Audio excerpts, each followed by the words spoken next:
Kula kok duwe gegayuhan, Pak. Gegayuhan apa? Kula kok kepengin matur kersane karo Punden Pandhawa.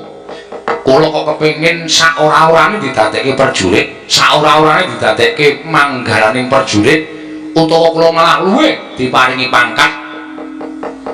Syukur bagi nek Petruk niku iso ngukur karo ketrimane urip.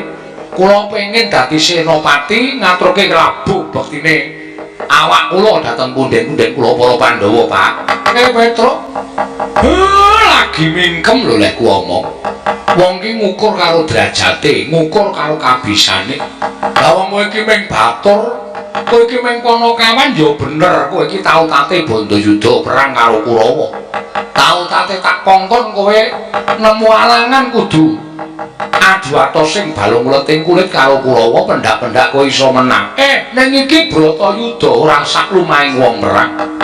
Apa kira-kira kowe iso lan iso dijagake upama entuk pangkat saka para Pandhawa, Pak? Napa salah nek kula iki gegayuhan sing luwih dhuwur? Para nipura sampun nyebataken yen kowe duwe gegayuhan kuwi yen iso sak dhuwuring langit gegayuhanmu sak dhuwur-dhuwure. Upama tiba ora tiba ning isor, nanging isih tiba ning dhuwur tegese mboten amblek urip kula. Upama kula niku didhapuk dadi senopati tenan, wah kaya ngapa senenge atiku. Lah ngopo Petruk? Kula menika ndereke Punden Pandhawa pun dangu. Kula rek Pandhawa badhe nggadahi damel perang ageng nika raosipun. Kula niku pengin ngetingalaken labuh labet kula dhateng Punden kula Pandhawa.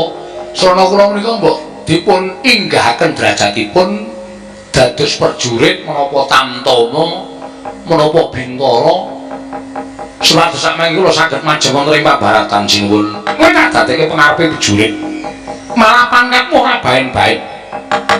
Pengarepe prajurit ana negara Ngamarta kuwi katelah pangkate jenenge jenderal. Niki sampeyan niku mboten guyon to sinuwun. Tak menehi pangkat jenderal jenenge Jenderal Kantong Bolong. Napa-napa niku iso digayuh. Waton madhep mantep ning ya niku kudu sinartan kabisan. Anut karo gegayuhan sing digayuh. Upamane dadi lurah ya kudu ngerti carane manata desa.